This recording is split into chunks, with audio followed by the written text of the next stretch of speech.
কিছু লোক একটি লাল গরুকে ধাওয়া করে ধরতে যাচ্ছিল, কারণ সে একটি দোকান থেকে নীল ডায়মন্ড চুরি করে পালাচ্ছিল।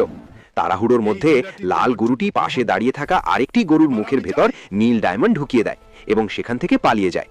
এরপর লোকজন লাল গরুটির পেছনে দৌড়ানো বন্ধ করে দেয় এবং সে পালাতে সফল হয়। কিন্তু তারা গরুটিকে নীল ডায়মন্ড খেতে দেখে ফেলে। তখন সবাই গরুটির কাছে ডায়মন্ডটা ফেরত চাইতে থাকে। গরুটি যখন ডায়মন্ড দিতে অস্বীকার করে, তখন লোকজন গরুটির পেটের অপারেশন করানোর জন্য তাকে হাসপাতালে নিয়ে যায়। অনেক ডাক্তার অপারেশন করে গরুর পেটের ভেতর খুঁজেও কোনো নীল ডায়মন্ড খুঁজে পায় না। এতে জুয়েলারি দোকানের লোকজন খুব অবাক হয়ে যায় এবং হতাশ হয়ে ফিরে যায়। অপারেশনের পর গরুটি আহত অবস্থায় ঘুরে বেড়াচ্ছিল।